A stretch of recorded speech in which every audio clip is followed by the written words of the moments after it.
अपने तन को त्याग रही हैं सती,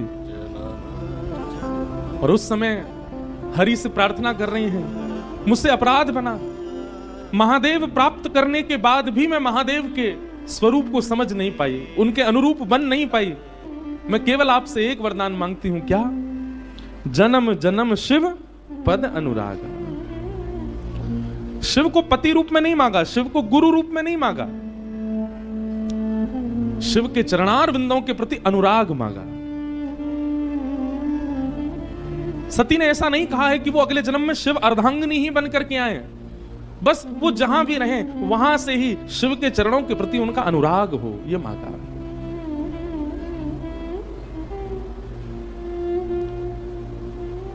देखते ही देखते यज्ञ के मध्य में पंचाग्नि प्रकट हो गई और सती ने अपने तन का त्याग कर दिया। गण दौड़े दौड़े गए, जाकर के महादेव को जैसी बताया। महादेव तो जानते ही थे कि ऐसा होना है। गणों को आज्ञा कर दी, जाओ यज्ञ विध्वंस कर दो। यज्ञ का विध्वंस हुआ, दक्ष का सर धड़ से अलग कर दिया, नंदी का श्राप पूरा किया। भगवान ने आकर के यज्ञ की रक्षा की। नारायण भगवान ने आकर के शिव के क्रोध को शांत किया, बोले यज्ञ विध्वंस मत करो, हम तो यज्ञ की रक्षा के लिए आते हैं पृथ्वी पर। महादेव सती के श्री विग्रह को लेकर के प्रस्थान करने लगे। जहां जहां अंग गिरते गए वहां वहां योग पीठ प्रकट होती गई। संपूर्ण भारत को पवित्र कर दिया सती ने। इस प्रकार श्री सती मैया महादेव के चरणों में विलीन हो गई और अंत में मांगा गया वरदान सती को फलीभूत हुआ। कैसे? जनमी पार्वती तन पाई, जनमी पार्वती तन पाई। वही सती अपने अंत में जब शिव चरणार बिंदों की कामना करती हैं, अगले जन्म में वही हिमाचल की पुत्री, हिमालय की पुत्री पार्वती के रूप में प्रकट हुई। पराम्बा जगदम्बा श्री पार्वती मैया की, श्री पार्वती जी का प्रादुर्भाव हुआ।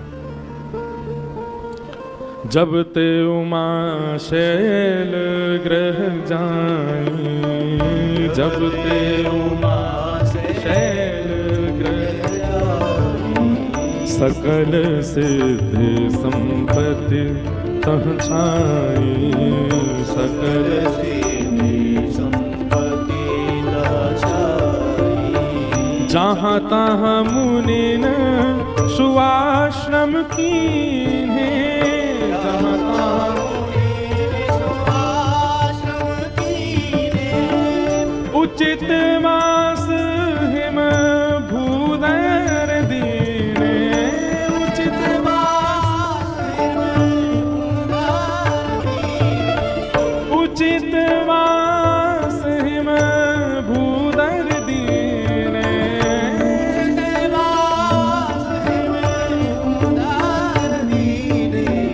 जब ते उमा शैल ग्रह जाई, जब ते उमा शैल ग्रह जाई, सकल सिद्धि संपत्ति तह छाई, सकल सिद्धि संपत्ति तह छाई। बहुत विशेष बात, पार्वती जी के हिमालय में प्रकट होते ही हिमालय का स्वरूप बदलने लगा।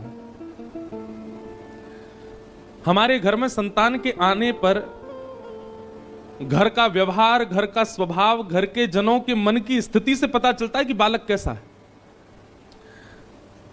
घर में बालक उत्पन्न होते ही माता पिता के मन में होता है कि अब हम कहीं घूमने जाएं, कुछ ऊधम मचाएं, कुछ उपद्रव करें या कुछ संसारी कामनाओं के प्रति रुचि बढ़ती है तो कहीं ना कहीं बालक संसारी ही है।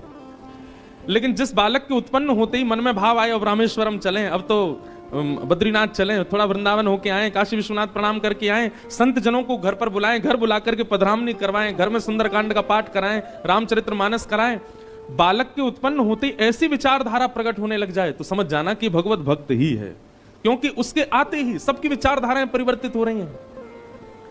पार्वती जी के हिमालय में प्रकट होते ही, ये हिमालय जहां संतों का निवास अति बताया जाता है, हमें दिखता नहीं है, पर हिमालय में लाखों संत रहते हैं, गिरी कंदरा में रह करके भजन कर रहे हैं। ये कब से प्रारंभ हुआ? जब से पार्वती जी का वहां प्रादुर्भाव हुआ।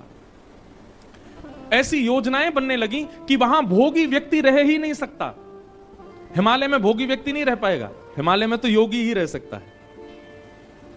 और इन योगियों को अपने योग साधना के लिए अनुकूल हिमालय कब से लगने लगा? जब से पार्वती जी का प्रादुर्भाव हुआ। तो कई बार संतान घर में उत्पन्न हो, उस समय घर के सदस्यों की विचारधारा से पता चल जाता है कि संतान कैसी है।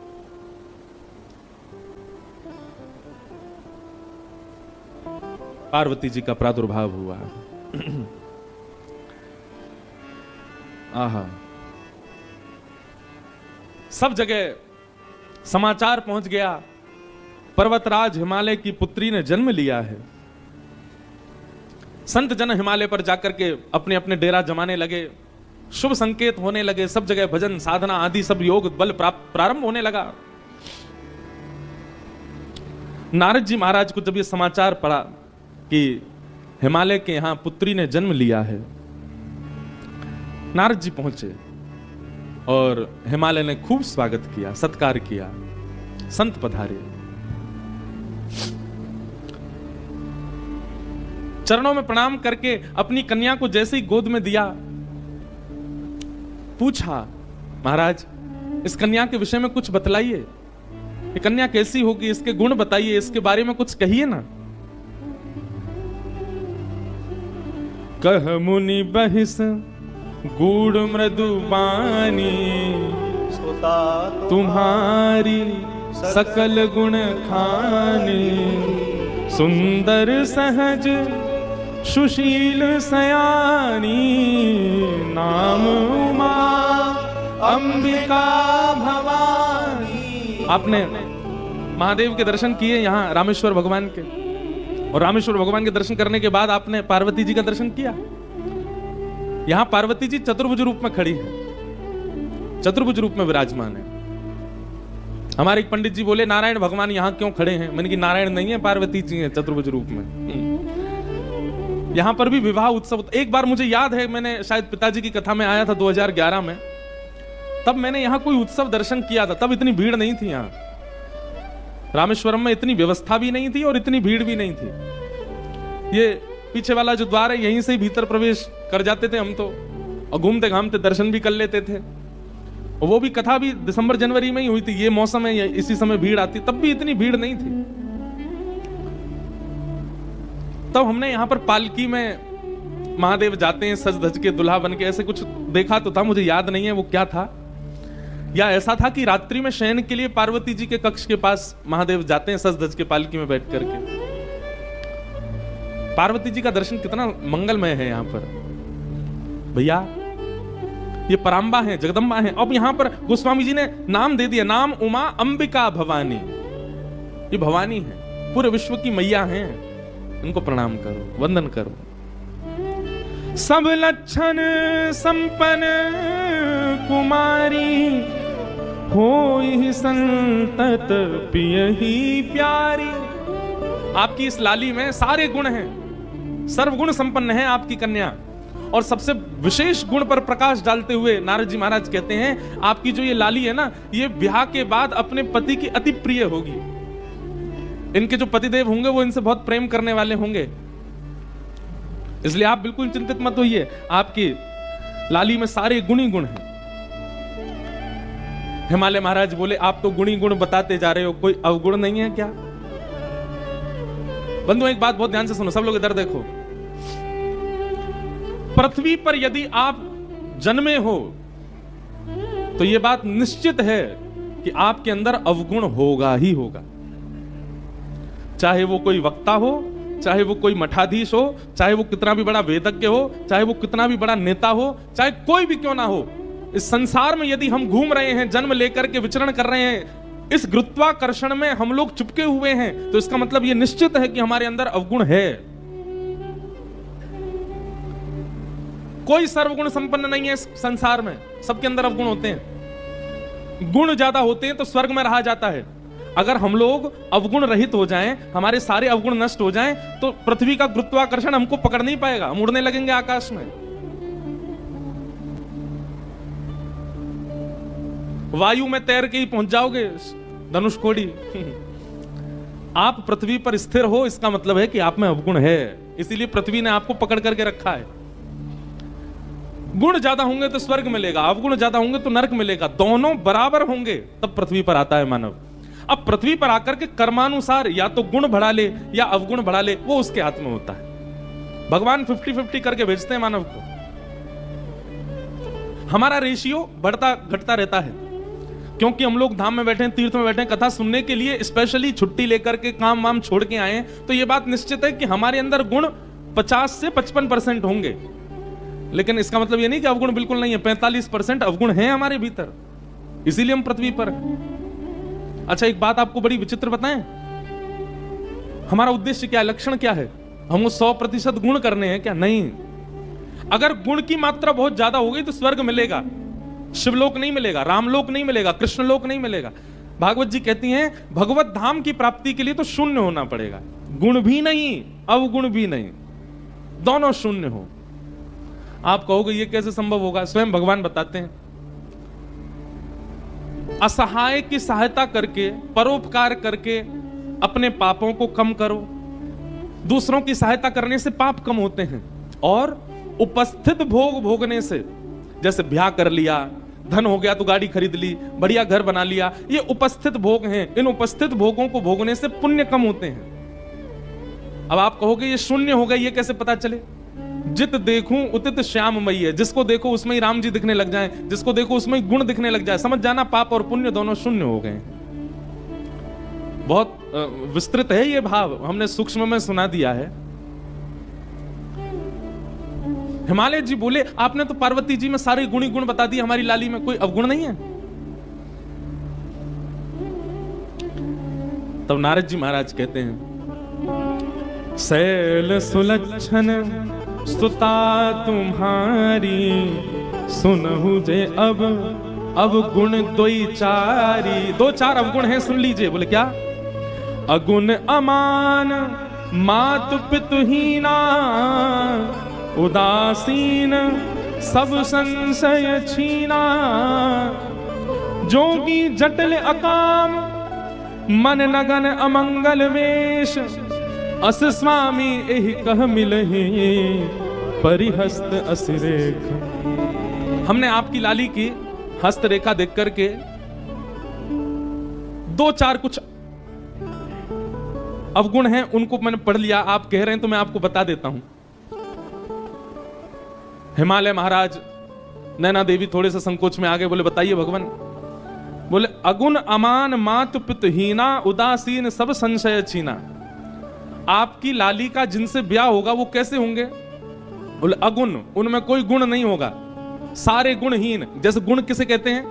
हमारे दामाद जी बड़े सरल हैं, हमारे दामाद जी बड़े अच्छे हैं, हमारे दामाद जी बड़े बुद्धिमान हैं, हमारे दामाद जी बड़ा मीठा बोलते हैं, ये सारे दामाद के गुण हैं। आपके जो दामाद जी होंगे वो अगुण होंगे, उनमें कोई गुण नहीं होगा। आप किसी दूसरे से कह नहीं सकते कि हमारे दामाद जी में ये गुण है, अगुण। और अमान, मान रहित होंगे।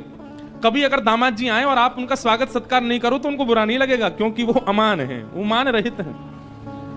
और तीसरी बात तो ऐसी बताई कि महाराज मैना देवी तो अपने छाती पे हाथ रख के बैठ गई। बोले क्या? मातु पितुहीना, आपके जो दामाद जी हैं उनके माता पिता नहीं है, आपके जो दामाद होंगे, मतलब आपकी लाली के सास ससुर नहीं होंगे। आज की कन्या होती तो खुश हो जाती, आज की कन्या होती तो बड़ी प्रसन्न हो जाती, बढ़िया हमारे सास ससुर ही नहीं है, केवल पतिदेव हैं। लेकिन नैना देवी बोली ये कैसा बेटा? बोले पर ये इसका जन्म कहां से हुआ? बोले कि पूरे विश्व को यही जन्म देते हैं, आपके जो दामाद जी होंगे इनको कोई जन्म नहीं देता। मातु पितहीना, उदासीन सब संशयहीना। उदासीन है, अंतर्मुखी, इसको अंग्रेजी में कहते हैं इंट्रोवर्ट।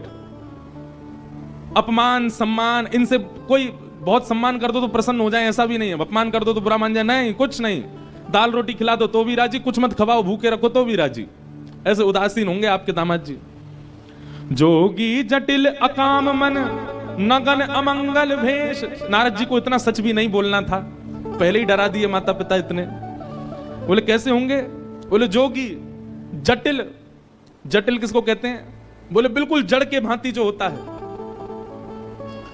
अकाम मन, बोले काम दूर दूर तक स्पर्श नहीं करेगा उनको।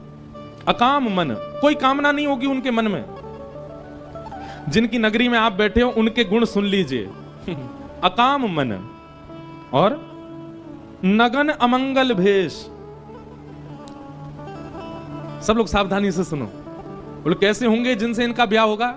बोले नग्न, वस्त्र पहना दो तो ठीक, नहीं पहनाओ तो कोई बात नहीं। अमंगल भेष।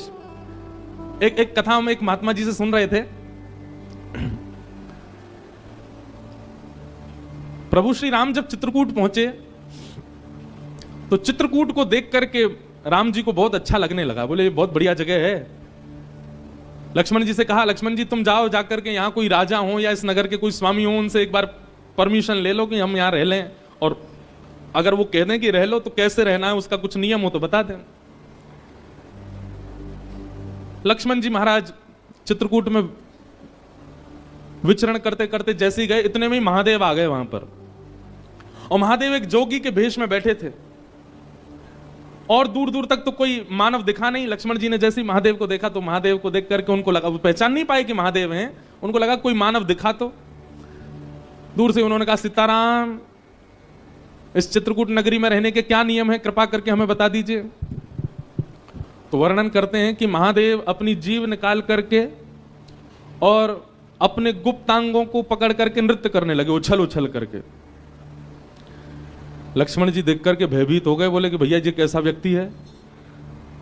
हमने तो इनसे पूछा कि यहाँ कोई नगर वासी हो तो बताओ, उसके बारे में कुछ बताओ। ये कैसे जीभ पकड़ करके और अमंगल स्थान का स्पर्श करके नृत्य कर रहे हैं हमारे सामने? लक्ष्मण जी को क्रोध तो आया कि थोड़ा हम कुछ लड़ाई झगड़ा कर लें, मारपीट करें, इस प्रकार से हमारा अपमान कर रहे हैं। पर उन्होंने सोचा कोई नहीं, राम जी से जाके एक बार बता दे। दौड़े दौड़े लक्ष्मण जी आए। बोले पूरे नगर में कोई तो मिला नहीं हमको, एक जोगी मिला। राम जी बोले अच्छा, तो जोगी ने क्या किया? बोले हमने उससे पूछा कि भैया ये नगर में कौन, यहाँ के राजा, यहाँ रहने का क्या नियम? वो तो अपनी जीभ पकड़ करके और ऐसे अपने गुप्त स्थान को पकड़ करके नृत्य करने लगे। राम जी जोर से हंसे। लक्ष्मण जी को हृदय से लगा के बोले, अरे तुमने साक्षात महादेव का दर्शन किया है। साक्षात महादेव है, उनके रूप को पहचानना बहुत मुश्किल है। बोले महादेव थे तो इस प्रकार से कौन नृत्य करता है? राम जी बोले, भैया तुम समझे नहीं। समझदार को इशारा काफी, वो इशारा करके बता रहे थे। उन्होंने कहा कि इस नगरी में यदि रहना है तो सबसे पहले जीभ पकड़ी। बोले वाणी वेगम, अपनी जीभ को वश में रखना, रसना को वश में रखना, ज्यादा बहुव्यंजन पाने की इच्छा मत रखना। जीभ पकड़ करके उन्होंने वह बताया। और दूसरी उन्होंने हमको आज्ञा की है कि भाई वनवासी बने हो, वन में रहने के लिए आए हो, तो अपने काम पर भी विजय प्राप्त कर लेना। इन दो चीजों पर विजय प्राप्त करके वन में रहा जा सकता है, ये संकेत किया है उन्होंने। लक्ष्मण तुम समझ नहीं पाए। लक्ष्मण जी तो बड़े भाव लोग, बताओ महादेव सामने आए, मैं उनको पहचान भी नहीं पाया। राम जी ने दूर से सुनकर के बता दिया कि वो महादेव हैं। तो ऐसे हैं महादेव। अगर किसी की बहुत प्रबल इच्छा हो कि मैं महादेव का प्रत्यक्ष दर्शन करूं, तो संसारी व्यवहारों से पहले अपने आप को ऊपर ले जाना, क्योंकि महादेव प्रकट होंगे, उनके आव भाव गुण स्वरूप को समझ पाना बहुत मुश्किल है, हर कोई नहीं जान पाएगा। नारद जी महाराज बोले, जोगी जटिल अकाम मन नगन अमंगल भेष। ऐसा भेष होगा आपके दामाद का। अस स्वामी यही कह मिलहि परी हस्त अरि रेख। मैंने इनकी हस्त रेखा देख करके ये पहचान लिया है।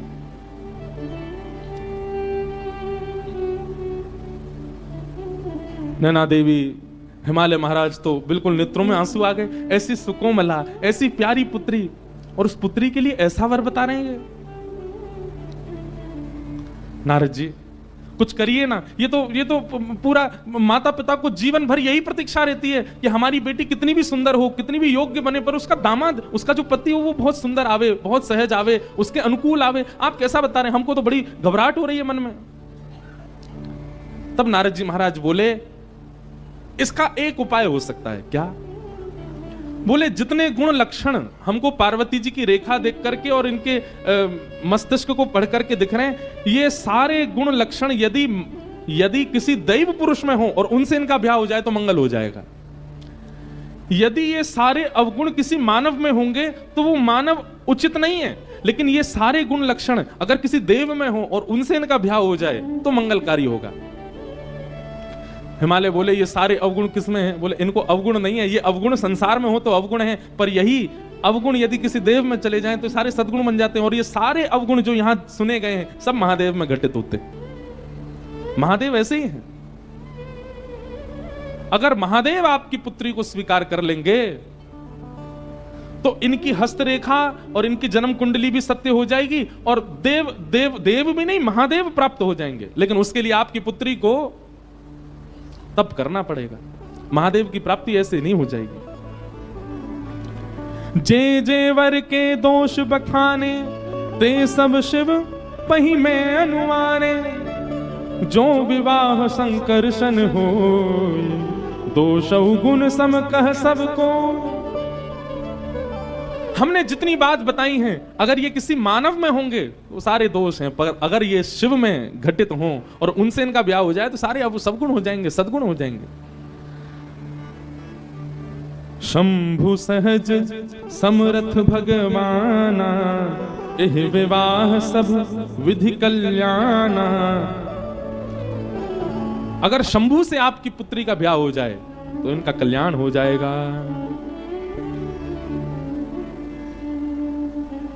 करना क्या होगा? जो तप करें कुमारी तुम्हारी, जो तप करे कुमारी तुम्हारी, जो तप करे कुमारी तुम्हारी, जो तप करे कुमारी तुम्हारी। भावे मीट सकहीं त्रिपुरारी,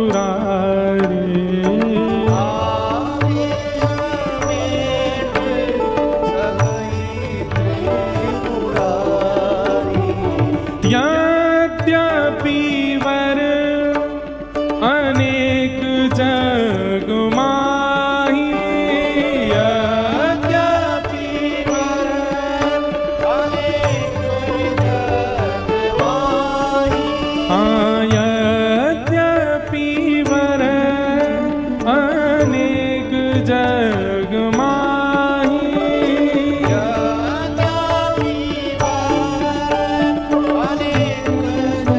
पर आपकी पुत्री के लिए यही कह शिव तज दूसर नाही, यही कह शिव तज दूसर नाही। जो तप करे कुमारी तुम्हारी, जो तप करे कुमारी तुम्हारी। अब जो तुम ही सुता पर नेहु, अब जो तुम ही सुता पर नेहु,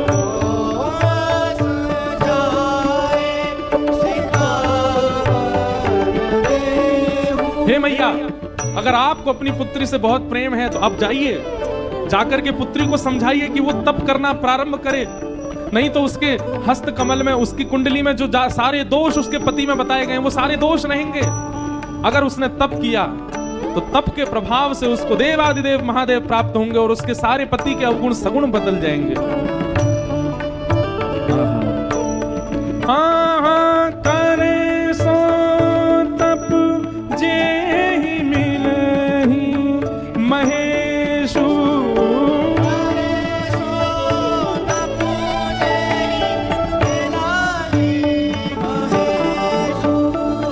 आने उपाय न मिटहि कलेशु, आने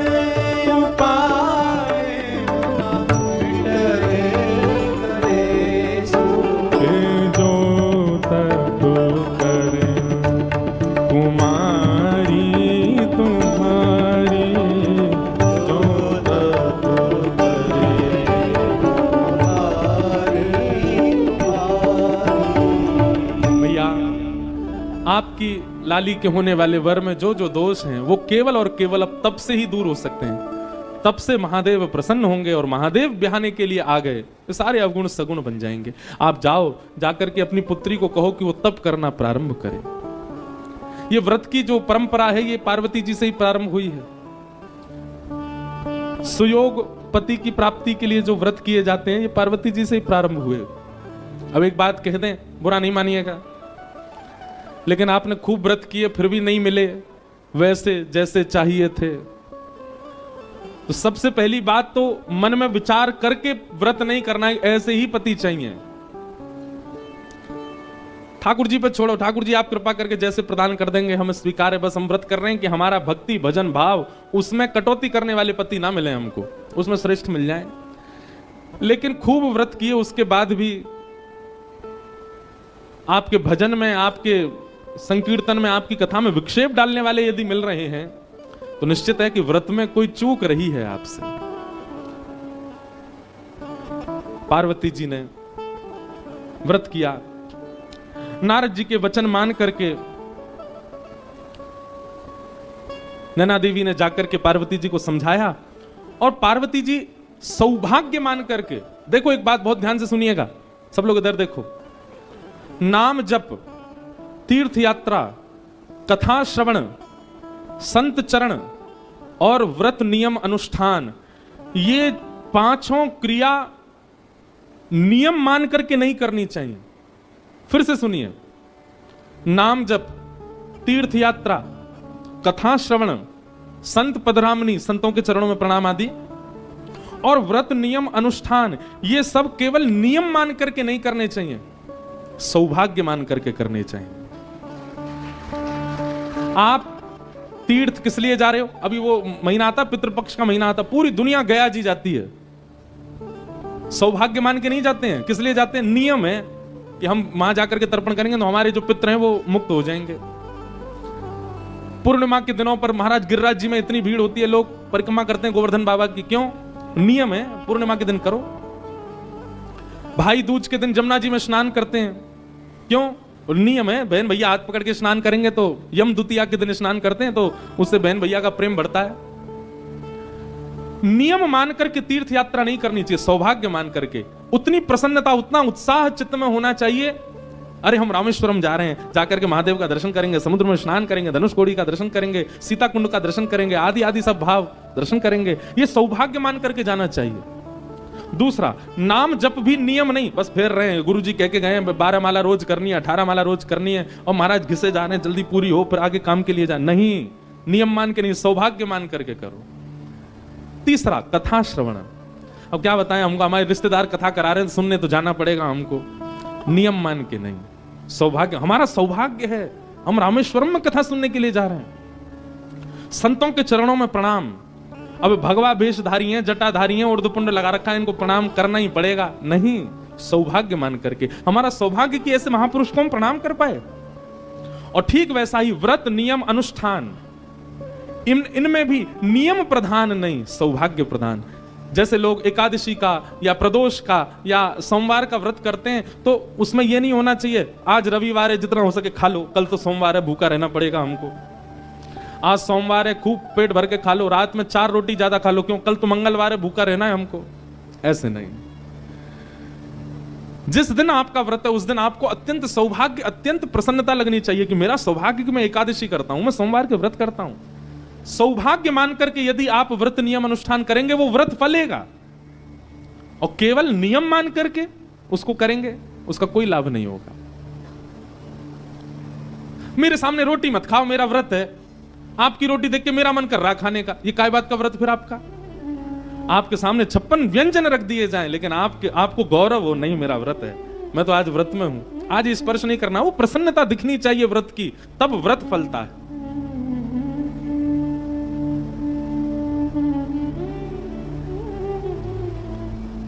और जैसा तप बता करके गए, उर्धर उमा प्राणपति चरणा, जाई विपिन लगी तप करना। पार्वती जी अपने हृदय में श्री महादेव का चिंतन करके निकल पड़ी हैं तप करने के लिए। आहा, मानस जी में गोस्वामी जी वर्णन करते हैं पार्वती जी ने कैसा तप किया। बोले अस तप काहू न कीन भवानी, ऐसा तप आज तक किसी ने किया ही नहीं। भय अनेक धीर मुनि ज्ञानी, बड़े बड़े ज्ञानियों ने भी जब पार्वती जी को देखा, देख करके सब आश्चर्यचकित हो गए। ऐसा तप आज तक किसी ने किया ही नहीं जैसा पार्वती जी कर रही हैं। अच्छा एक बात, अब व्यवस्था में तप करना, जैसे कि पार्वती जी अत्यंत रूपवान हैं, पार्वती जी के पिता अत्यंत संपन्न हैं, जन्म से ही लाड़ प्यार और सब प्रकार की अनुकूल परिस्थितियां पार्वती जी ने देखी हैं, और उसके बाद में इस प्रकार का तप कर रही हैं, यह आश्चर्य की बात है। और जिस व्यक्ति ने बचपन से ही कुछ देखा ही नहीं, बिल्कुल अभाव ही देखा, वो तप कर ले तो कोई बड़ी बात नहीं, उसने बचपन से ही तप किया है। लेकिन पार्वती जी, उन्होंने तो जीवन में अभाव देखा ही नहीं है, और आज वे जाकर के तप कर रही हैं, तो उनका तप अति विलक्षण है। आहा,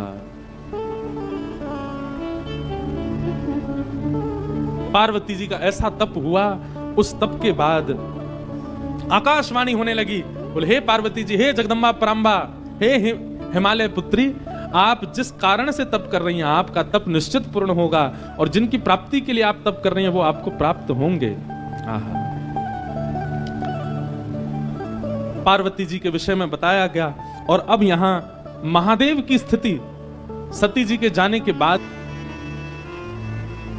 जब ते सती जाई तनु त्यागा, तब ते शिव मन भयउ विरागा।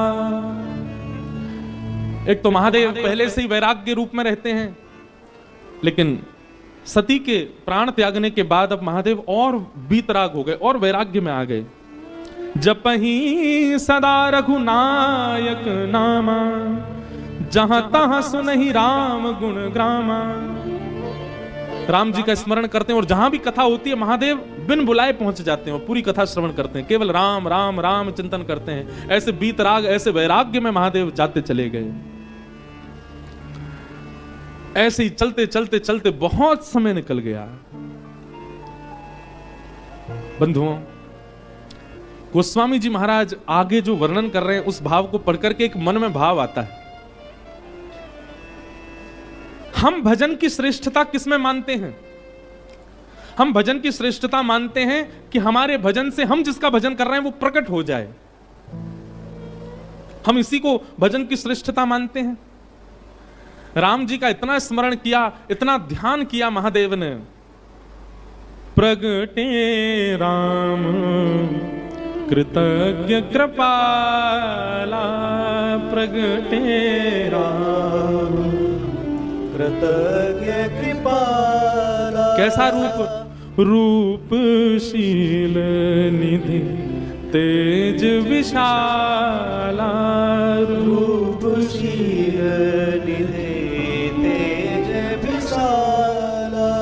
बहु प्रकार शंकरी सराहा, बहु प्रकार शंकराहि सराहा।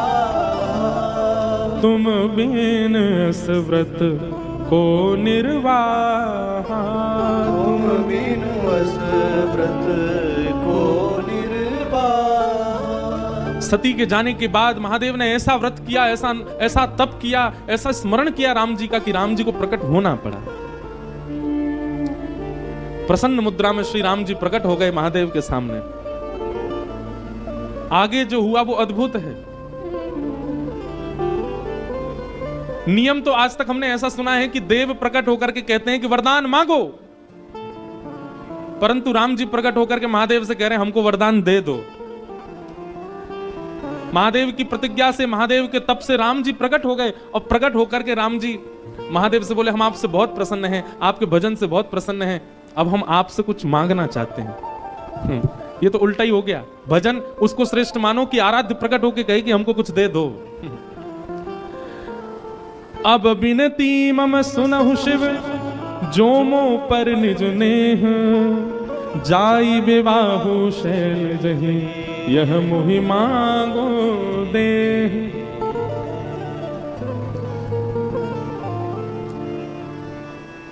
कितनी अच्छी बात। हमने ठाकुर जी की इतनी आराधना की, हमने गिरधर लाल की इतनी आराधना की कि श्री गिरधर लाल जी प्रकट है करके हमसे मांग रहे हैं। परब्रह्म देने के लिए संसार को आते हैं, पर जब प्रेम से कोई पुकारता है तो परब्रह्म देने नहीं आते, मांगने आते हैं। कुछ मांगो। राम जी मांग रहे हैं, हे शंकर जी आपने इतनी तपस्या की, मैं बहुत प्रसन्न हुआ, मुझे कुछ दे दीजिए। शंकर जी हंसने लगे, बोले क्या आपको क्या दूं, आपके पास तो सब कुछ है। बोले बस हम कुछ मांगना चाह रहे हैं, वो हमको दे दीजिए। बोले क्या चाहिए? बोले जाई विवाहु शैलजा, हिमाचल की पुत्री, हिमालय की पुत्री पार्वती जी से आप जाकर के विवाह करो।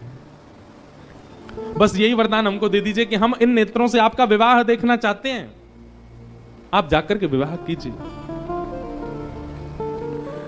शंकर जी जैसे ही राम जी के वचन सुने, वचन सुनकर के शंकर जी ने कोई दूसरा विचार मन में आया नहीं। मात पिता गुरु प्रभु की वाणी, विनहि विचार करिए शुभ जाने। गोस्वामी जी कहते हैं माता पिता गुरु की आज्ञा का पालन करना एक बात है, पर माता पिता गुरु की आज्ञा को शुभ जान करके पालन करना ये विशेष बात है। पिताजी कह रहे हैं ऐसा करो, मां कह रही है ऐसा करो, गुरु कह रहे हैं ऐसा करो, अब उनने कहा है करना तो पड़ेगा। वो आपको भार नहीं लगना चाहिए कि माता पिता ने कहा मुझे करना पड़ेगा। यहां पर एक शब्द जोड़ दिया गया, शुभ जानी। मां यदि कह दे ऐसा करो तो उसमें अपना शुभ ही जानिए कि नहीं ऐसा करूंगा तो ही मेरा शुभ होगा। पिता ने ऐसा कहा, वो करने में आपका यह भाव होना चाहिए मेरा शुभ ही होगा, और उस क्रिया को कर दीजिए। कई बालक हमारे पास आते हैं, वो आके कहते हैं हमने पिता की आज्ञा मानी और आज पिता की आज्ञा मानने का ये परिणाम कि हम पीछे रह गए, हम ये नहीं कर पाए, हम वो नहीं कर पाए। शास्त्र कहते हैं कि माता पिता की आज्ञा मानो, हमने तो मानी थी पर हम तो पीछे रह गए, हम तो कुछ कर ही नहीं पाए। इसीलिए गोस्वामी जी ने एक शब्द जोड़ दिया, मात पिता गुरु प्रभु की वाणी, मानिए पर कैसे? बिना ही विचार, उस पर विचार नहीं होना चाहिए। करिए शुभ जाने, उसको शुभ जान करके करो। एक नगर के एक सेठ जी, बहुत धनवान संपन्न, सबसे बड़े सेठ थे एक नगर के। एक दिन अपने पुत्र को डांट रहे थे, बोले इतना बड़ा होता जा रहा है, तेरे को धन कमाना नहीं आता, धंधा करना नहीं आता, व्यापार करना नहीं आता। अरे बुद्धिमान व्यक्ति होता है, शुद्धि व्यक्ति होता है तो मरे हुए चूहे से भी धन कमा लेगा, और तेरे लिए सब कुछ बना के खड़ा कर दिया, अब भी तू इसका व्यापक नहीं कर पा रहा, इसको और विस्तृत नहीं कर पा रहा। तभी सेठ जी के घर में काम करने वाली एक उनका बेटा भी वहीं खड़ा था। सेठ जी की बात सुन रहा था। सेठ जी कह रहे थे, बोले विवेकी व्यक्ति मरे हुए चूहे से भी धन कमा लेगा। काम करने वाली के पुत्र ने मन में विचार किया, इतने बड़े नगर के सेठ, इतने धन कमाने वाले सेठ जी कह रहे हैं मरे हुए चूहे से धन कमाया जा सकता है, तो जरूर इनकी बात में सत्यता होगी। उस बालक ने क्या किया, संकेत ही कर रहे थे, मरा हुआ चूहा कहीं पड़ा था। उस बालक ने वो चूहा उठा लिया, दासी के पुत्र ने, और उस पर विचार नहीं किया कि इससे पैसा कैसे कमाना है। सेठ जी ने कहा इससे पैसा मिलेगा तो मिलेगा, और लेकर के चूहा वो चलने लगा। हम आपको यह बात बताना चाह रहे हैं कि बड़े जनों की बात पर अगर आप बिना विचार किए केवल विश्वास कर लेते हैं तो उसका परिणाम क्या होता है। दासी पुत्र चूहा लेकर के आगे जाने लगा। इतने में आगे से एक और सेठ जी आ रहे थे, उनकी बेटी साथ में थी। बेटी की गोद में बिल्ली लगी थी, और बिल्ली जो है वो खोंचा मार रही थी, भूख लग रही थी उसको। बेटी ने अपने पिता से कहा, मेरी बिल्ली बहुत भूखी है, देखो अब जल्दी घर पहुंचना है पिताजी, ये बहुत खोंचा मार रही है मुझे। तभी देखा सामने से एक छोटा सा बालक हाथ में मरा हुआ चूहा लेके आ रहा है। तो उन सेठ जी ने बालक को रोका, बोले सुनो, हम तुमको 10 रुपया देंगे, तुम ये मरा हुआ चूहा दे दो, हमारी बेटी की बिल्ली भूखी है। और जेब से 10 रुपया निकाल के बालक को दे दिया, मरा हुआ चूहा बिल्ली खा गई। बालक समझ गया, बोले सेठ जी ने कहा था और उनके कहने से देखो मरे हुए चूहे से मैंने 10 रुपए कमा लिए। आगे कथा बहुत बड़ी है ये, कि फिर उस बालक ने 10 रुपए से कुछ लकड़ियां खरीद ली। उन लकड़ियों की जरूरत किसी यज्ञाचार्य को थी, उसको जाकर के बेच दी, वहां से 100 रुपया कमा लिए।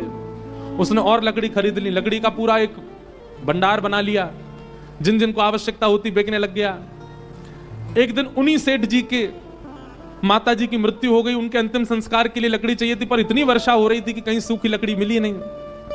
तभी ढूंढते ढूंढते लोग इस बालक के पास आ गए। अब ये बड़ा हो चुका था, इसने कुछ लकड़ियों को वर्षा से संभाल के रखा था।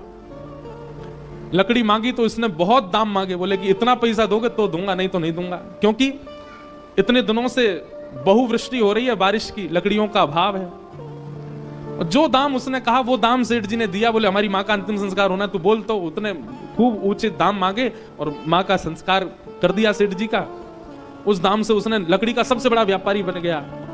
तो वही बालक एक दिन जब बहुत बड़ा व्यापारी बना तो बेटा बेटा सोचने लगा, कहां मैं एक दासी का पुत्र था, आज मैं सबसे बड़ा व्यापारी हूं। ये सब प्रारंभ कहां से हुआ? तब उसने सोचा, वो सेठ जी जिनके यहां मेरी मां काम करती थी, वो अपने बालक को डांट के कह रहे थे कि चूहा से मरे हुए चूहा से धन। वहीं से मैंने सबसे पहली कमाई मेरी वहीं हुई थी, 10 रुपया कमाए थे मैंने। आज अपने गुरु जी को प्रणाम करके आऊं। और बालक सोने का चूहा बना करके ले गया, छोटा सा।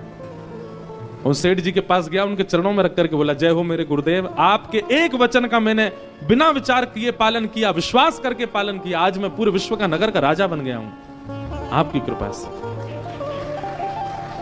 कहने को एक कथा है, पंचतंत्र की कथा है, छोटे बच्चों को पढ़ाने वाली कथा है, पर इसमें बहुत विशेष बात है। हम व्यासपीठ पे बैठ के, रामेश्वरम तीर्थ में बैठ करके कह रहे हैं। वैसे तो यहाँ बच्चों की संख्या कम है, पर हमको सुनने वाले बच्चे ऑनलाइन बहुत ज्यादा हैं, उनसे हम कहना चाह रहे हैं। गोस्वामी जी की इस बात को देखिए, मात पिता गुरु प्रभु की वाणी, विनही विचार करिए शुभ जानी।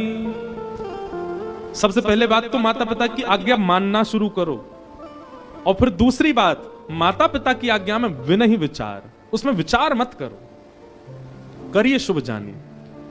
अरे जिन राम के देश में हम रहते हैं, दशरथ जी की आज्ञा मान करके तुरंत चल दिए। पिता आज्ञा प्रधान है, निकल पड़े। और पिता की आज्ञा मान करके राम जी वन गए तो राम जी बन गए। आज राम बन गए, आज सब राम जैसा बनना चाहते हैं। इसलिए कई बार आपको लगेगा कि माता पिता की बातें आपके लिए अनुचित हैं, वो उचित नहीं है।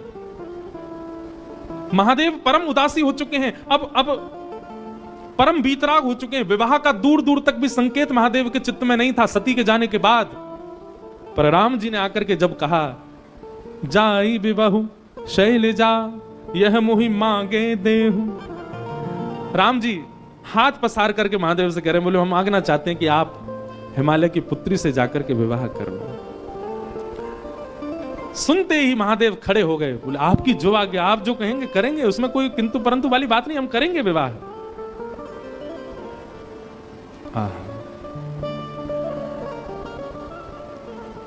राम जी की पावन छवि को अपने हृदय में विराजमान करके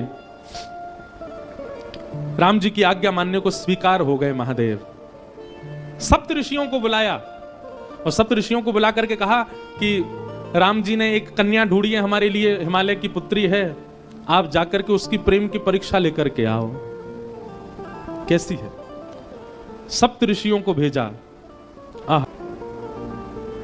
सप्त ऋषि हिमालय की उस कंदरा में गए जहां पार्वती बैठ करके तपस्या कर रही थीं।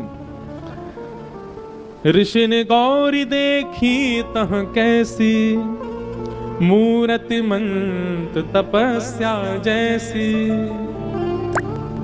सप्त ऋषि लेने के लिए गए थे परीक्षा, पर दूर कंदरा में बैठी हुई जैसे ही गौरी को देखा, पार्वती जी को देखा, तो सप्त ऋषि बोले उनको कन्या नहीं दिखाई दी, उनको शैलजा नहीं दिखाई दी, उनको पार्वती नहीं दिखाई दी, तो बोले साक्षात तपस्या ही मानो बैठी हो, ऐसी लग रही है पार्वती जी।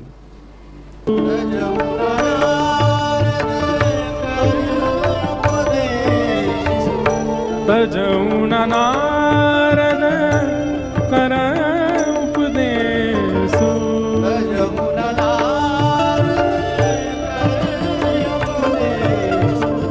आप कहे सत बार महेशु, आप कहे सत बार महेशु, जन्म को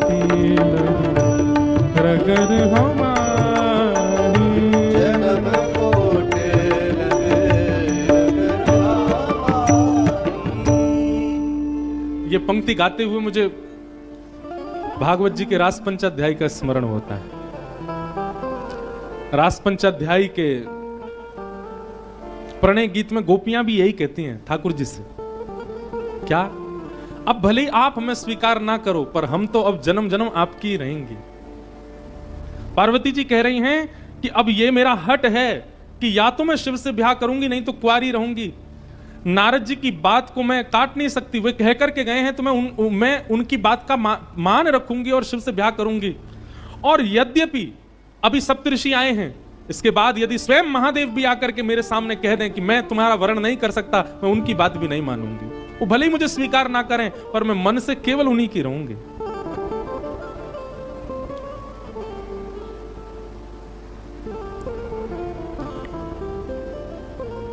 एक बात हम कहते हैं, व्यक्ति ने संसार में हर वस्तु की जिद की और जिसकी जिद की उसको पा लेता है वो। आपने देखा कभी?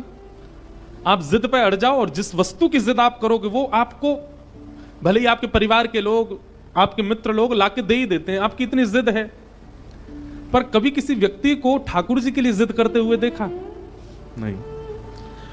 लेकिन एक सूत्र बता रहे हैं, जिसने भी जिद की उसने पा लिया ठाकुर जी को।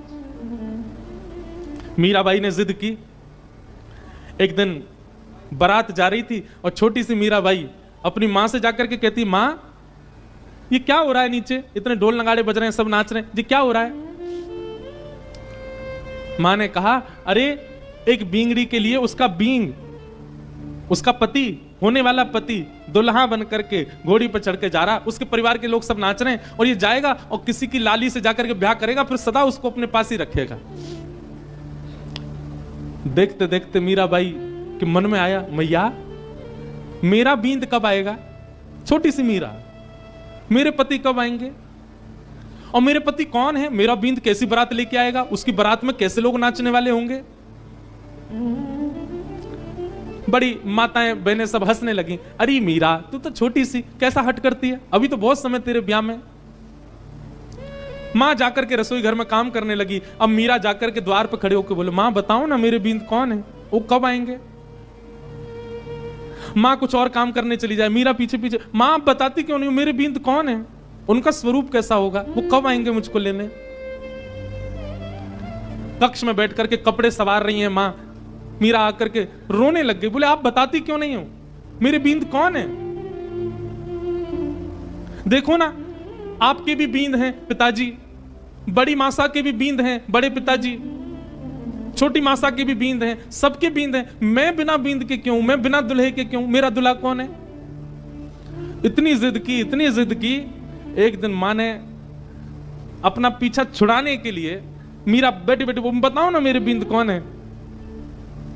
तभी मां ने देखा मीरा के कक्ष में वो खेलती हैं ठाकुर जी के रूप के साथ, ठाकुर जी का रूप विराजन, वो बैठे तेरे बींद, यही है तेरे बींद, यही आएंगे घोड़ी पे बैठ के और यही तेरे को लेके जाएंगे अपने साथ। मीरा ने जैसे ही देखा गिरधर लाल को, मां की बात थी तो पीछा छुड़ाने के लिए, पर मीरा को इतना विश्वास हो गया मां की बात पर, मीरा को अब वो कोई और दिखे ही नहीं, उनके प्रति कोई और भाव आया ही नहीं। जो पहली बार बारात देख करके उस बींद को देख करके लगा था ये किसी से वरण करने दुल्हा जा रहा है, वैसी भावना उनको ठाकुर जी को देख करके आने लगी, ये भी आएंगे, घोड़ी पर बैठ के आएंगे, खूब सारे बाराती होंगे। और भैया संसार के दुल्हा जब जाते हैं तो संसारी बाराती जाते हैं, अब जब मेरे दुल्हा ही गिरधर गोपाल हैं तो इनकी बारात में तो शंकर जी आएंगे, नारद जी आएंगे, इंद्र आएंगे, ब्रह्मा जी आएंगे, देवताओं की बारात आएगी। ये सारे ख्वाब मीराबाई बनाने लगी।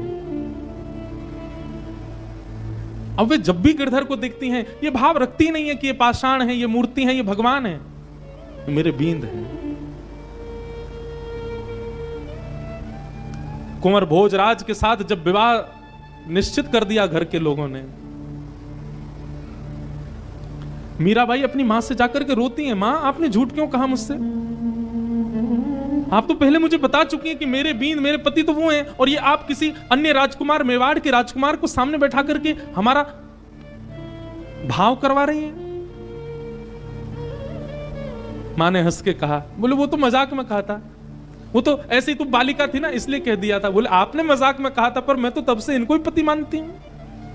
मीराबाई ने भोजराज से इस बात को स्पष्ट कर दिया विवाह से पहले ही, क्षमा करिएगा पर परिवार के लोग कह तो नहीं कि मैं आपसे विवाह करूं, पर मेरा विवाह हो चुका है गिरधर गोपाल के साथ, और हठ पूर्वक राजवंश की कन्या हूं। मेरा विवाह यदि आपसे करा भी दिया गया तो एक पत्नी जो क्रिया पति के लिए करती है, भोजन बनाना, उसका ध्यान रखना, उसके साथ रहना, उसके वंश का वर्धन करना, ये सब मैं नहीं कर पाऊंगी।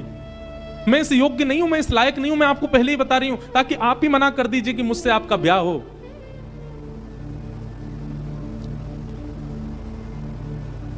कुंवर भोजराज नेत्र सजल हो गए उनके, और वो बोले किसने कहा कि मैं आपको पत्नी वर्ण करके लेके जाने वाला हूं?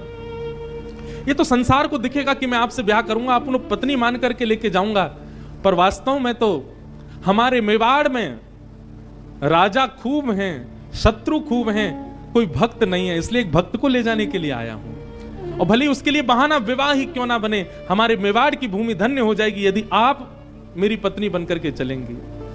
एक भक्त का पदार्पण मेवाड़ में हो जाएगा तो मुझे निश्चित है भक्त आएंगे तो ठाकुर को आना पड़ेगा। मैं इसलिए आपसे विवाह कर रहा हूं। मेरे विवाह के पीछे और कोई कारण, मीरा चरित्र बहुत अद्भुत है बंधु, अब मैं उसमें चला गया तो फिर मैं मीरा जी के बारे में ही बोलता रहूंगा। और वो हुआ, मीराबाई मेवाड़ की भूमि पर गई, इसीलिए हमारे श्री गोवर्धन नाथ, हमारे श्रीनाथ जी ब्रज छोड़ करके मेवाड़ चले गए, नाथ द्वार में विराज गए। नाथ द्वारा में इस बार गिरधर लाल जी का उत्सव है वहां पर। किसके लिए गए? क्योंकि मीराबाई घूमी है मेवाड़ में, वो चरण पधरा के आ चुकी है मेवाड़ में, इसलिए गए ठाकुर जी। अजब कुमारी के लिए गए मेवाड़। मीराबाई का जब ब्याह होना था ना, अगले दिन ब्याह होना है, रात्रि में ही मीराबाई ठाकुर जी को हृदय से लगा के सो रही हैं, रो रही हैं। मैं आत्मा से तो आपकी हो चुकी हूं, पर मेरे तन का विवाह माता पिता कहीं और कर रहे हैं। लेकिन बस एक बार आपसे प्रार्थना करके ये जानना चाहती हूं, आप मेरे तन को भी स्वीकार कर लीजिए ना, कोई और स्वीकार कर, उससे पहले एक बार आप कर लीजिए ना।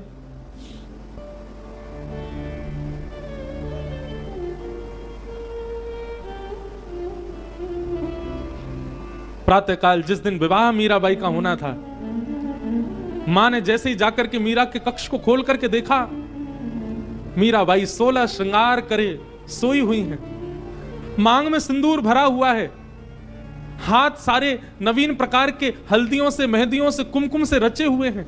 एक ऐसी सुगंधी आ रही है मीराबाई के तन में से जिस सुगंधी को आज तक बड़े बड़े राजाओं ने भी कभी सूंघा नहीं था। ऐसा श्रृंगार मीराबाई का कि थोड़ी देर के लिए तो मां भी देखती रह गई मीरा को। और मीराबाई के विवाह का जोड़ा जो उनको पहनना था वो तो यथावत दूर कहीं रखा था। वह जोड़ा भी ऐसा था कि मेड़ता और मेवाड़ में आज तक किसी राजकन्या ने ऐसा जोड़ा नहीं पहना था। लेकिन उस जोड़े को भी लज्जित करने वाला जोड़ा मीराबाई ने पहले ही पहन रखा है और पहन करके लेटी हुई है।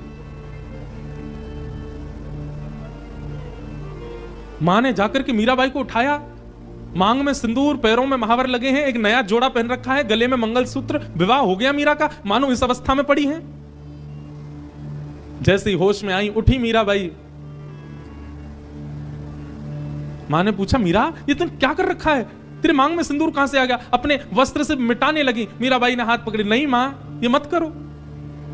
पैर के महावर छुटाने लगी, हाथ की हल्दियां मिटाने लगी। मीराबाई अपने आप को समेट के किनारे ले गई, मां ये सब मत करो।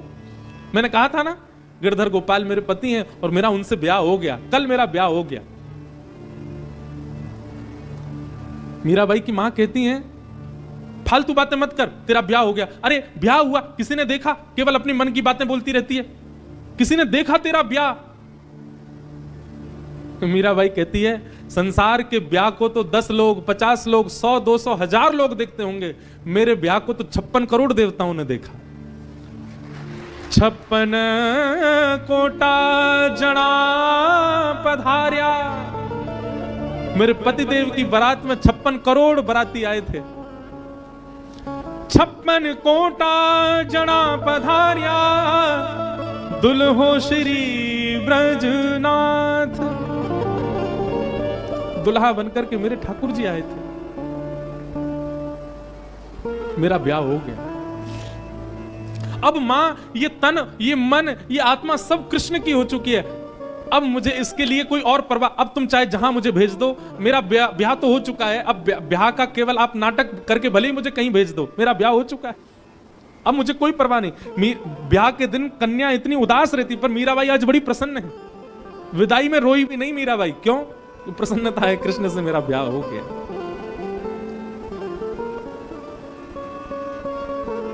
कहने का अभिप्राय क्या? संसार ने संसार के लोगों ने संसार की जिद की, और जिसकी जिद की वो मिल जाता है उनको। हट करने पर जिस वस्तु के प्रति हट किया गया वो प्राप्त हो जाता है। पर हमने कभी ठाकुर जी के लिए हट किया ही नहीं, हमने ठाकुर जी के लिए जिद की नहीं। कल की एक घटना बताएं। कल यहां हम कथा करके जा रहे थे तो एक साउथ इंडियन फैमिली आई थी यहां, उनको हिंदी भी नहीं आती पर थोड़ी थोड़ी समझ आती है, तो कथा सुनते हैं। श्रीरंगम से आए थे, तो वो बोले कि हम गोदाम्बा जी की माला लाए हैं लाल जी के लिए, आप कृपा करके हमें बुला लो। मैंने कहा आप आ जाओ। हम स्वाध्याय में और भ्रमण में इतने व्यस्त हैं कि हम किसी से मिल नहीं पा रहे हैं, तो हमने उनको बुलाया। उन्होंने आकर के एक ऐसी बात बताई, बोले महाराज जी हमको जब पता चला कि आप रामेश्वरम आ रहे हैं तो हमने विचार किया कि हम जाएंगे मिलने, पर हमारे पतिदेव का इतना कठिन काम आ गया कि निकलना असंभव था, असंभव, नहीं निकल सकते। बोले जब असंभव हो गया निकलना तो मैंने मनी मन लाल जी से कहा कि हे लाल जी, हमें लगता है आपको हमसे मिलना नहीं है, इसलिए आप हमको बुला नहीं रहे हैं। जैसे हमारे यहाँ राधा रानी है, वैसे दक्षिण में रामानुज संप्रदाय में श्री गोदाम्बा जी हैं। गोदाम्बा जी को श्री जी का ही स्वरूप माना जाता है। उनका और ठाकुर जी का यहाँ नित्य विहार की कई चर्चाएं होती हैं। अभी समय भी नहीं है, नहीं तो मैं सुनाता कई भाव। तो बोले हमने वहीं बैठे बैठे आपके लाल जी को एक प्रलोभन दिया। मैंने क्या दिया? बोले हमने कहा हे लाल जी, यदि आपने हमको बुला लिया तो हम अंडाल यानी कि श्री रंगनाथ भगवान के समीप विराजने वाली गोदाम्बा जी की गले की पहनी हुई माला आपके लिए लेकर के आएंगे। मतलब किशोरी जी की गले की माला लेके आएंगे आपको पहनाने के लिए, आप कैसे भी हमको बुला लो। बोले महाराज जी हम रात में आपके लाल जी का चिंतन करके ये कह के सोए हैं कि हे लाल जी, अगर आपने हमें बुला लिया तो हम गोदाम्बा जी की गले की माला आपके लिए लेके आएंगे। बोले सुबह जब हम उठे नित्य क्रम में लगे थे तो हमारे पतिदेव का फोन बजा, और जिस कार्य के लिए हम रुक रहे थे वो कार्य जनवरी के लिए स्थगित हो गया, आगे बढ़ गया।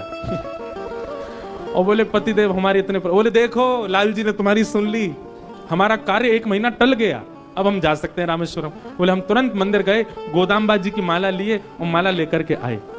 हमने कहा पहना दो लाल जी को, और फिर गिरधर लाल जी ने वो माला स्वीकार की। ऐसे ठाकुर जी, कोई हट करे तो सही, कोई जिद करे तो सही ठाकुर जी से, ठाकुर जी करेंगे उसके लिए क्रिया। पार्वती जी क्या कह रही हैं? जन्म कोटि लगी रगर हमारी, क्या वरऊ शंभु न तरहूं कुआरी। ये हमारी जिद है, या तो हम महादेव से ब्याह करेंगे नहीं तो कुआरी रहेंगी। और स्वयं महादेव भी आकर के अगर मुझसे कह दें कि वे मेरा वरण नहीं करेंगे, मैं उनकी बात भी नहीं मानूंगी, मैं तब भी उन्हीं को ही पति रूप में मांगूंगी।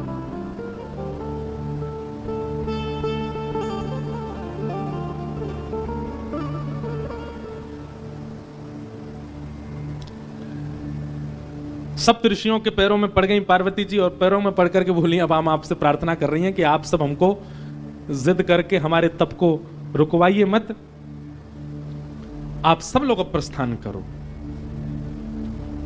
उसी काल में बंधुओं एक तारकासुर नाम का एक दैत्य था, जिसने देवताओं की नाक में दम कर रखा था, देवताओं का वध करने के लिए तत्पर हो रहा था। सबने जाकर के पूछा कि ये तारकासुर मरेगा कैसे? तब किसी ने बताया, बोले कि भैया इसको मारने का एक ही उपाय। बोले क्या? शंकर जी का यदि पुत्र जन्म ले और वो इसको मारे, उसी के हाथों ये मरेगा। देवता सब सोचने लगे ये कैसे होगा, शंकर जी तो परम वीतराग होकर के बैठे, उनका ब्याह कैसे होएगा? वो तो ब्याह करना दूर दूर तक उनका कोई संभावना नहीं। तब ब्रह्मा जी ने कहा देवता आप सब लोग अब प्रयोजन करो, कैसे भी करके शंकर जी का मन बनवाओ, उनका मन बनेगा तो ही तारकासुर का वध हो सकता है। आहा, ये अमर है, ये ऐसे नहीं मरेगा, महादेव के पुत्र से ही इसका वध संभव है। देवताओं के पास एक ही उपाय है किसी का भी तप नष्ट करवाने के लिए। कौन? कामदेव। सब देवता कामदेव के पास गए। पठहु काम जाई शिव पाहि, करे क्षोभ शंकर मनु माहि। तब हम जाई शिवहि शिर नाई, करवाऊ विवाह बरियाई। सबने कामदेव से जाकर के प्रार्थना करी। बोले कामदेव तुम जाओ। बोले क्या करना है? बोले जाकर के शंकर जी की भजन में, शंकर जी के तप में विघ्न डालो, उनके नेत्र खोल दो। वो जैसे ही तप से बाहर आ जाएंगे उसके बाद हम जाकर के उनसे प्रार्थना कर लेंगे कि आप ब्याह कर लो, पर उनके तप को भंग करने की क्रिया तुम ही करो। कामदेव बोला आप लोगों को और कोई नहीं मिलता, बस मैं ही मिलता हूं? हैं बेचारे सज्जन लोग, श्रेष्ठ लोग तप आदि करते, मेरे को भेज देते हो जाके इसका तप दूर कर दो। देवता सब कहने लगे हमारे हम देवता, तुम ये सोचो ना, तुम्हारा बलिदान 33 कोटि देवताओं का लाभ करता है, पूरे ब्रह्मांड का लाभ करता है। एक बात कहते हैं बंधुओं, बुरा नहीं मानिएगा, काम दैत्य नहीं है, काम देव है। उसको दैत्य हम लोगों ने बनाया है, उसकी दैत्य के प्रकार आराधना करते हैं। अब जैसे कि महादेव की आराधना का नियम है, जल चढ़ाओ, बिल्व पत्र चढ़ाओ, धतूरा चढ़ाओ, पुष्प चढ़ाओ, गंगा जल चढ़ाओ, ये नियम है। अब इस नियम से परे जाकर के यदि महादेव की आराधना करेगा तो महादेव उसका सर्वनाश करेंगे कि नहीं? ऐसी काम की भी आराधना का नियम है। लोग उसको विपरीत प्रयोग ले लेते हैं काम का, इसीलिए काम सर्वनाश करता है बुद्धि का, मति का, जीवन का। काम देव है, उसको देव की तरह भजो। सब देवताओं ने जाकर के कहा हे कामदेव तुम जाओ और जाकर के महादेव के तप को भंग करो। कामदेव बोले आप लोगों का कार्य सिद्ध होगा तो मैं चला जाता हूं। आहा, कामदेव और जगह तो बड़े सूक्ष्म रूप में जाता है, परंतु जब पता चला कि हमारे यजमान ही महादेव हैं तो प्रचंड रूप धारण करके गया। और प्रचंड रूप कैसा धारण किया? सबके हृदय मदन अभिलाषा, लता निहारी न वही तरु शाखा, नदी उमगी अम्बधु कहूं धाई, संगम करही तालाब तलाई।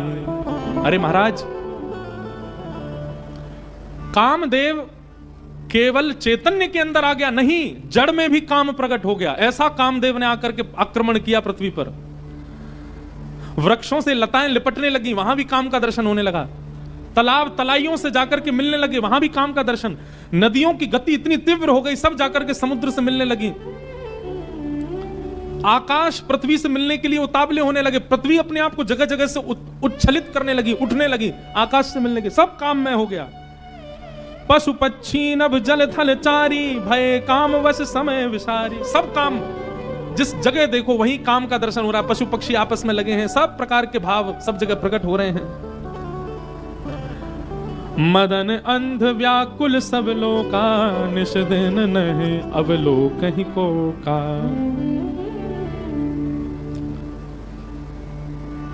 पुरुषों को अपने अलावा पूरी सृष्टि स्त्री में लगने लग गई, और स्त्रियों को अपने अलावा पूरा विश्व पुरुष में लगने लगा। और काम की ज्यादा व्याख्या करनी नहीं है, पर बस हम ये इसलिए कर रहे हैं, जिन महादेव को आप दर्शन करते हो ऐसी स्थिति में भी डगमगाए नहीं, अपने ध्यान में बैठे रहे।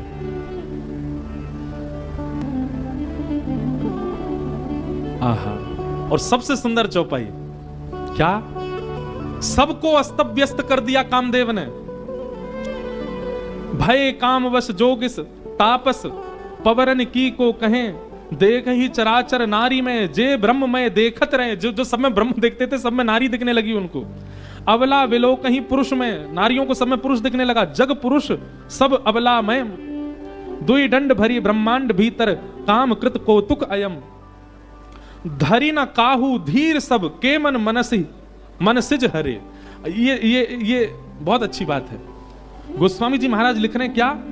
बोले कामदेव ने ऐसा आक्रमण किया, धरी ना काहू धीर, कोई अपने ऊपर काबू नहीं कर पा रहा है। सबके मन मनसिज हरे, सबके मन को कामदेव ने हरण कर लिया। लेकिन यह पंक्ति लिखने के बाद तुलसीदास जी रुक गए। तुलसीदास जी बोले हमने काम की कुछ ज्यादा प्रशंसा नहीं कर दी, काम की व्यापकता कुछ ज्यादा नहीं बता दी। अरे हमने ये तक लिख दिया कि कामवश जोगिस तापस परवनी किनको कहें। बोले जोगी तपस्वी सबको हमने काम के लहर में उलझा दिया, काम की इतनी प्रशंसा कर दी हमने। काम की इतनी व्यापकता दिखा दी हमने, कहीं ऐसा ना हो कि ये काम के सारे प्रसंगों को सुनकर के लोग डर जाएं, बोले काम से जीते ही कौन सकता है फिर। लेकिन अब लिखी हुई बात मिट ना सकें, मिटा तो सकते नहीं है, तो क्या करें। गोस्वामी तुलसीदास जी अति चिंता में बैठे हैं और मनी मन सोच रहे ये मैंने क्यों लिख दिया। धीर न काहू धीर सब के मन मस जी हरे, सबको कामदेव ने हरण कर लिया। गोस्वामी तुलसीदास जी महाराज चिंता करते करते करते सो गए। तभी हनुमान जी महाराज आए और गोस्वामी जी की कलम उठा करके अगली पंक्ति लिख गए, क्या? जो राखे रघुवीर ते उबरे ते ही काल महु। हनुमान जी महाराज लिख करके गए और सुबह उठते ही गोस्वामी जी ने स्नान ध्यान करके जैसे पुनः लिखने के लिए कलम उठाई तो क्या देखा, गोस्वामी जी जिस पंक्ति पर अत्यंत चिंतित हो गए थे कि काम ने सबको अपने वश में कर लिया, अब इससे आगे क्या लिखूं मैं। हनुमान जी नीचे लिख करके गए, बोले लेकिन जिनके हिये में साक्षात राम जी विराज रहे हैं, काम उनका स्पर्श भी नहीं कर पाएगा, काम उन पर प्रभाव नहीं कर पाया, प्रहार नहीं कर पाया। अरे जिनके चित्त में राम निवास करते हैं वो तो काल के मुख से निकल के आ जाते हैं।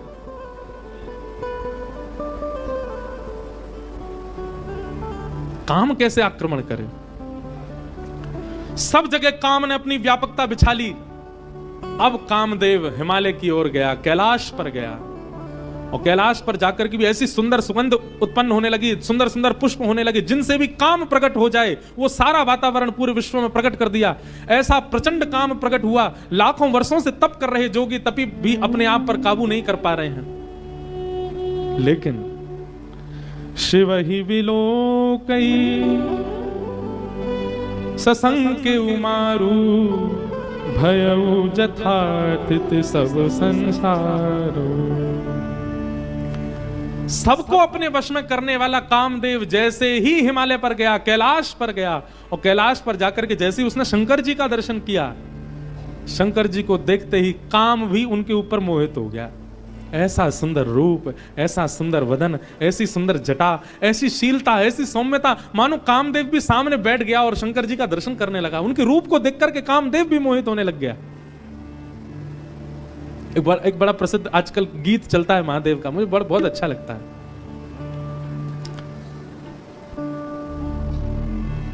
तेरे कैलाशों का अंत न पाया, तेरे कैलाशों का अंत न पाया, अंत बेअंत तेरी माया। ओ भोले बाबा तेरी माया। शिव कैलाशों के वासी, भौरी भारों के राजा, शंकर संकट हरना।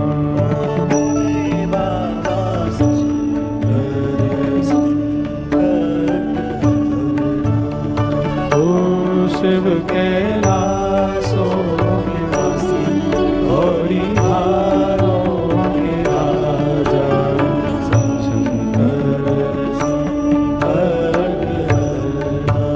ओ भोले बाबा शंकर शंकर, ओ भोले बाबा शंकर शंकर।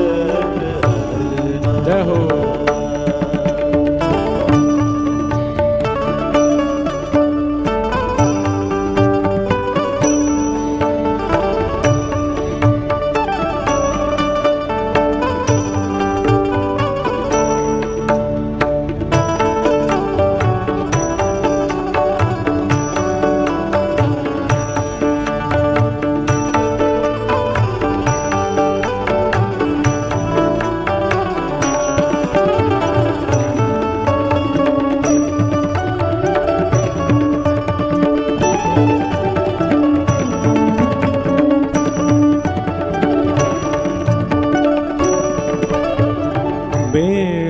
की पत्तियां भांग धतूरा, बेल की पत्तियां भांग धतूरा, बेल की पत्तियां भांग धतूरा बेल की पत्तियां भाग धतूरा शिव जी के मन को लुभाए। ओ भोले बाबा शिव जी के मन को लुभाए। हाँ भोले शंकर शिव जी के मन को लुभाए। ओ भोले शंकर शिव जी के मन को लुभाए। शिव कैलासों के वासी धौरी हारों के राजा शंकर संकट हरना। शिव कैलासों के वासी धौरी हारों के राजा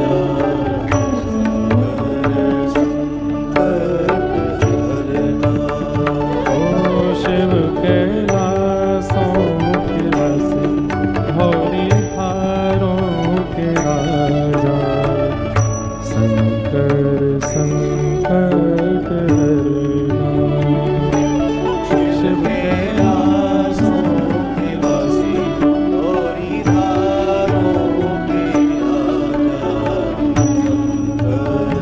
शंकर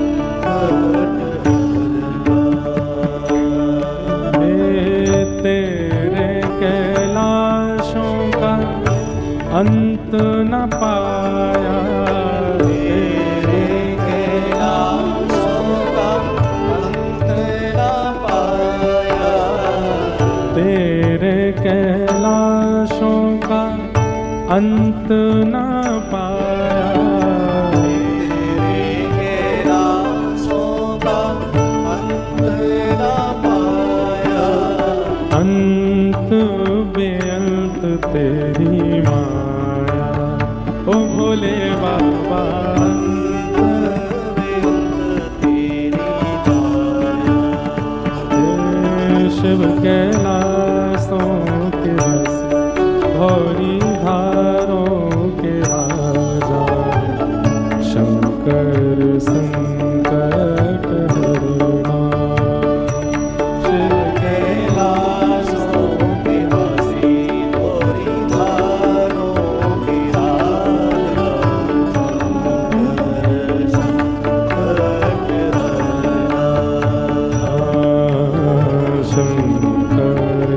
संकट हरना।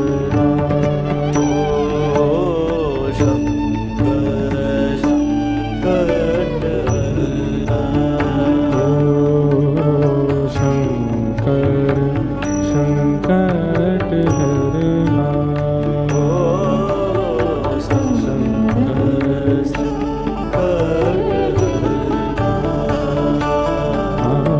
शंकर संकट हरना।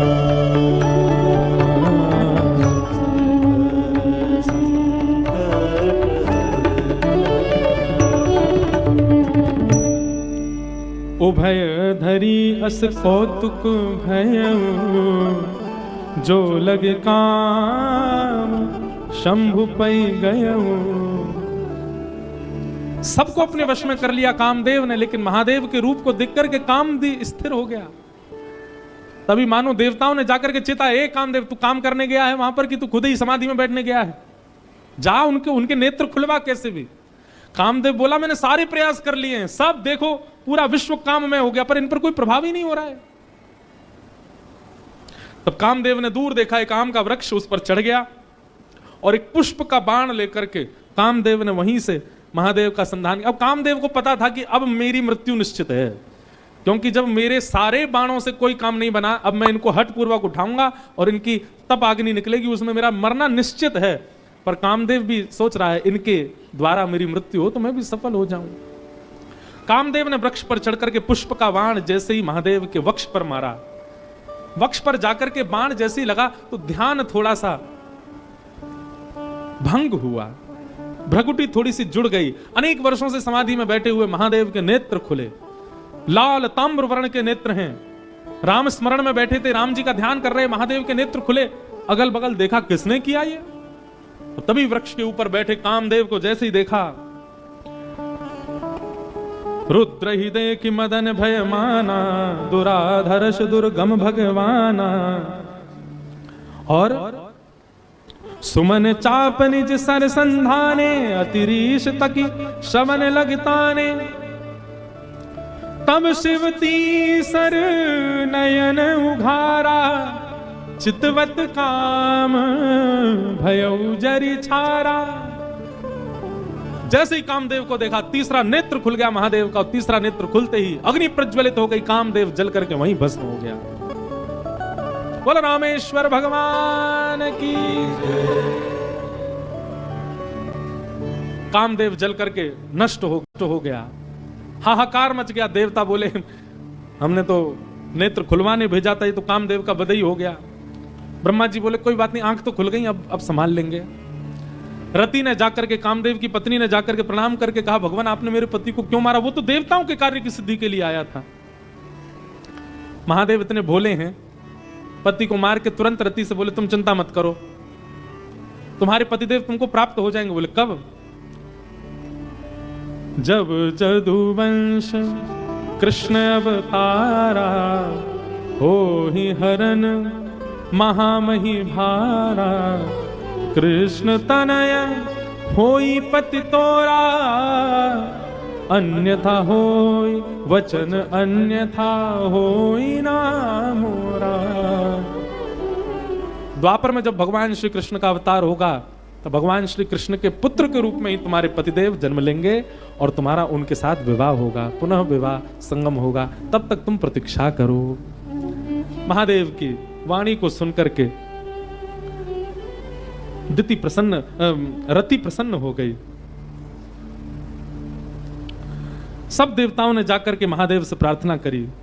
बोले महाराज, पार्वती ने बहुत तपस्या की आपकी प्राप्ति के लिए, अब कृपा करके हमारे नेत्रों को आप आनंद प्रदान कर दो। इन नेत्रों के सामने विवाह आपका देखने का हमारा बहुत मन है। ब्रह्मा आदि देवताओं के विवाह के प्रस्ताव को सुनकर के महादेव जी ने सर हिलाया। बोले ठीक है, क्योंकि मूलतः तो राम जी पहले वरदान मांग के चले गए ना, उनके बात को हमको पूरी करना है। आहा, तभी सप्तऋषि जिनको परीक्षा लेने के लिए भेजा था, उन्होंने आकर के महादेव को बताया। बोले महाराज, हम परीक्षा लेकर के आए हैं और आपकी जो होने वाली कन्या है वो सकुशल है।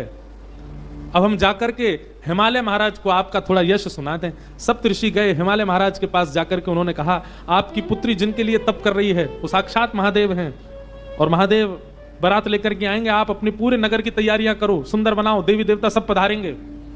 महाराज, पार्वती जी का तप पूर्ण हुआ। हिमालय ने अपनी समस्त कंदराओं को सजाना प्रारंभ किया। हमारे ब्रज के एक महाराज जी कह रहे थे, आज भी हिमालय का दर्शन करके लोग उसके प्रति आकर्षित हो जाते हैं, इतना सुंदर हिमालय लगता है। वे कहते हैं, बोले हिमालय को सजाया हिमालय ने तभी था जब भगवान शिव की बारात गई वहां। ये आजकल जिस हिमालय का दर्शन हम करते हैं, ये तो उतराई है, मतलब घर सजाने के बाद जब थोड़ा थोड़ा सजावट जो है वो धीमी पड़ जाती है, फीकी पड़ जाती है, तब का हिमालय हमको दिख रहा है। जब महादेव बारात लेकर के गए थे तब का हिमालय तो हम देख ही नहीं पाते, इतना सुंदर।